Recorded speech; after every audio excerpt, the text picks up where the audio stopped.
Bonjour à toutes et bonjour à tous et bienvenue sur cette nouvelle vidéo du Guillotine Podcast consacrée à Samouraï MMA 14 double baston ce week-end avec UFC 315 le lendemain. Énorme fin de semaine pour la scène MMA québécoise. On commence avec les bantamweight.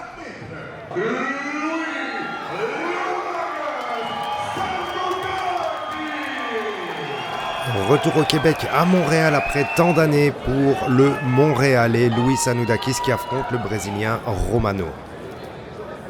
Romano qui va essayer de spammer le combat avec beaucoup de low kick inside-outside. Louis qui va counter une paire de fois avec sa jambe arrière, des fois accompagné du combo avec la main arrière. Belle main gauche avec Romano qui traîne trop dans la zone. Et encore ce combo. Bonne utilisation de la jambe arrière de Louis qui trouvera la clé du combat dans la lutte, les amener au sol et le positionnel.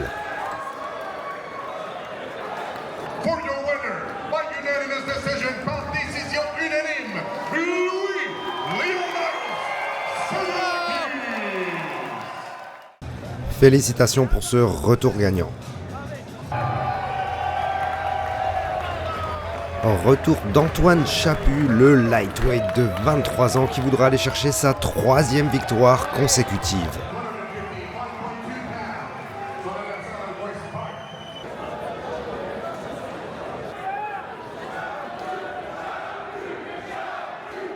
Antoine affronte Casey Radon, 33 ans, qui est passé par CFFC et Unified MMA, qui donnera une belle confrontation aux Québécois.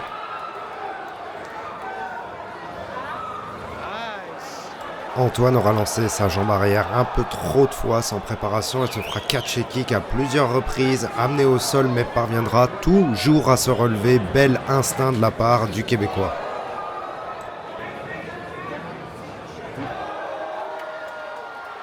Celle-là sera mieux timée. Mais pas celle-ci. Les coups parasites en pro, ça paye cash.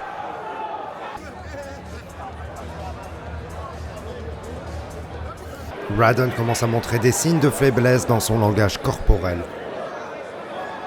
Alors Antoine va passer à l'offense pour la défense et clairement ça marche. L'Américain lâche les mains, scramble derrière. Et même en se faisant amener au sol, Antoine a des ressources.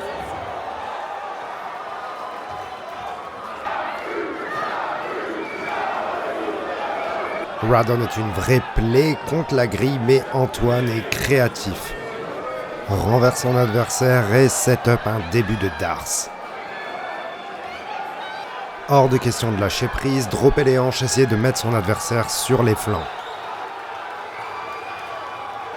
On y est presque, l'Américain est en très mauvaise posture.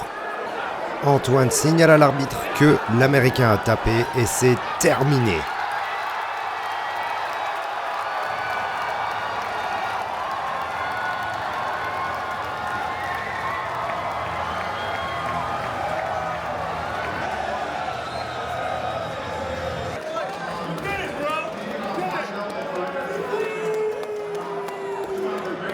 On enchaîne avec Danny Mallet face à Mac Larsen. Les deux hommes reviennent d'une défaite et auront à cœur de performer devant le public de la Gare Windsor et des matchmakers du UFC présents ce soir. Quelques échanges de single strike ou simple combo avant que Big Mac Larsen décide de pousser son adversaire à la grille, aller chercher un double leg et l'amener au sol pour ce qui sera le début de la fin pour le Québécois Danny Mallet. L'ancien champion de Samouraï MMA n'aura pas le choix que de défendre uniquement les mains, ayant du mal à se débarrasser des crochets sur les pieds, et le champion de chez BFL ira chercher un rear naked choke.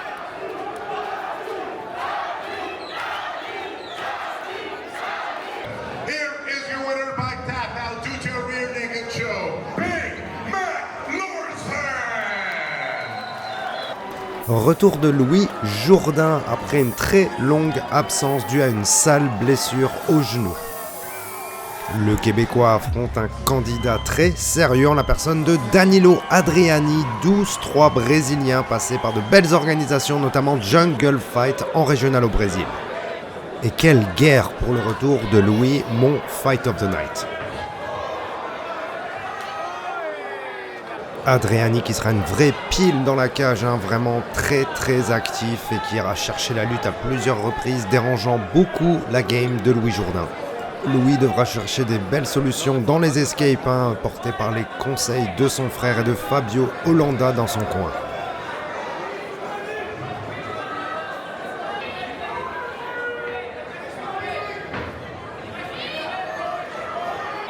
Bonne utilisation régulière des low kicks de la part de Louis.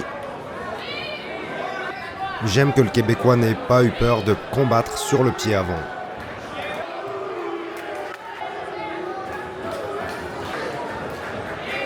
On n'oublie pas de varier les niveaux, varier sa game. Adriani finit sur un gros inside leg kick qui fait trébucher Louis. Ancien boxeur pro, Louis aime faire parler ses mains, mais attention aux crochets qui peuvent laisser des ouvertures pour des shoots de takedown. Superbe sprawl de Louis, mais le Brésilien reshoot directement derrière, amène Louis au sol, qui tente une guillotine, denied. Mais Louis a les ressources nécessaires pour pouvoir se relever, céder de la grille, renverser la tendance, passer au-dessus de son adversaire, sentir les triangles venir et même passer du ground and pound pour montrer de belles aptitudes au sol. Il commence à pleuvoir des coudes et vous pouvez entendre que j'adore ça.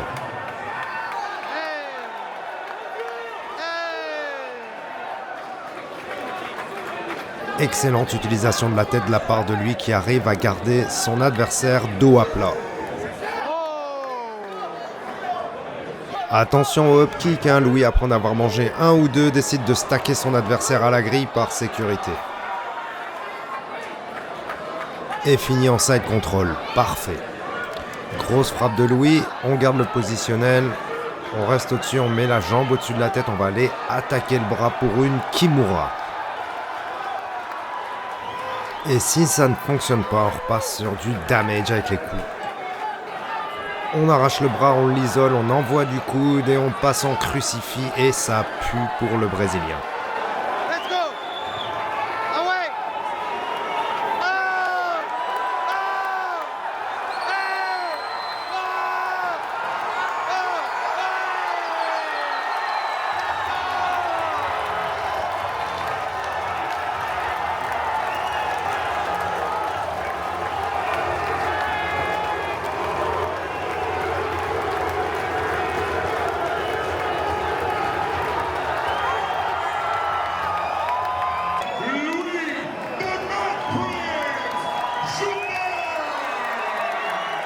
Louis qui fête donc son retour avec une 3e victoire d'affilée, bravo.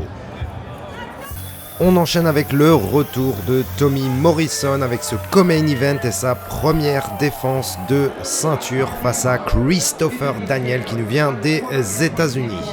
Alors on sait bien que les matchmakers du UFC sont en ringside en ce soir de Samouraï MMA 14 vendredi 9 mai. Alors tous les yeux sont rivés évidemment sur Tommy Morrison pour qui, pour beaucoup de fans, le niveau serait proche des grandes ligues.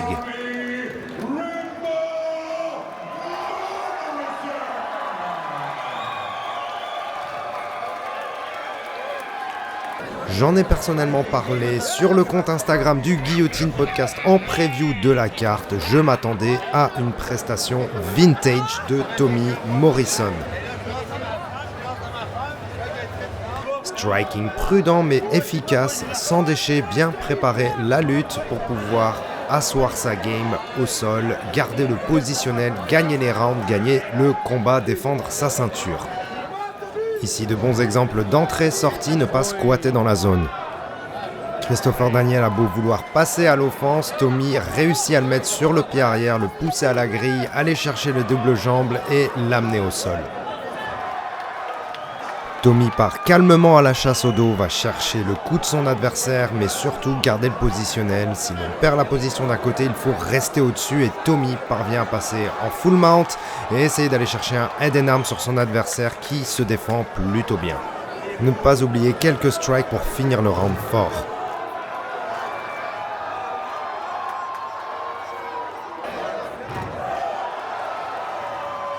Et Tommy a la condition physique, la cardio pour aller chercher la domination pendant 5 rounds. Décidément ce soir, le danger peut venir des up kicks. Tommy n'a pas le choix de se lever pour ramener son adversaire aussitôt au sol. J'aime bien cette capacité de Tommy à rester actif dans la garde de son adversaire, chercher du ground and pound, bien posturé quand le danger vient de la créativité de son adversaire depuis le dos, mettre son adversaire malgré tout à plat, dominer le round et finir fort. Toujours ce travail éreintant de Tommy sur la lutte à la grille, très efficace. On sait qu'il y a beaucoup de techniques qui sont disponibles grâce à la palette de coach Firas Zahabi.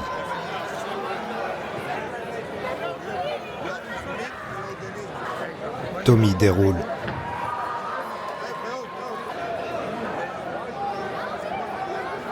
Si le dos n'est pas disponible, une fois son adversaire à plat, c'est du dégât qui l'attendra. Props à Christopher Daniel qui voudra toujours être offensif sur les phases de stand-up. Tommy qui restera Tommy même au micro après sa victoire et qui assure vouloir terminer ses études avant de pouvoir passer potentiellement dans les grandes ligues. Bravo Tommy. Place au main event après la Fight Week la plus chaotique autour de ce main event et Michael Dufort qui a failli se retrouver sans adversaire, le Brésilien França qui nous sauve le main event après un travail d'arrache-pied de Samouraï MMA.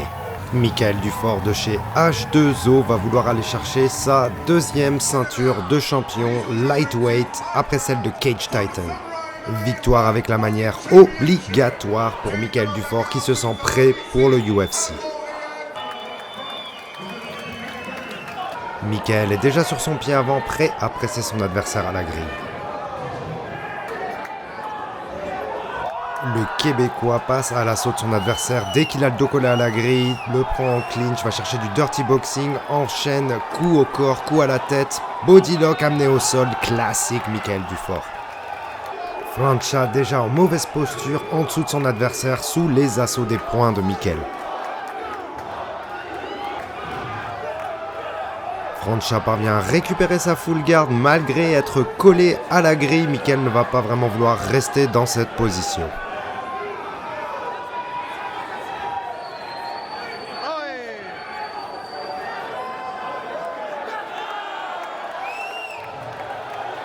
Bonne lecture des low kicks de Michael. França voit aussi les jabs venir. Et Michael recommence à essayer de pousser son adversaire à la grille. Bonne anticipation des entrées de son adversaire avec ce double knee. Attention à França qui reste actif dans la poche, réactif sur les counters et qui connecte. Michael a le goût du sang, enchaîne les frappes à la grille, varie les niveaux, mais a les mains trop écartées, se fait dropper par França qui directement saute au niveau de son cou pour aller chercher une guillotine, renverse Michael. Scramble derrière, Michael essaie de survivre tant bien que mal.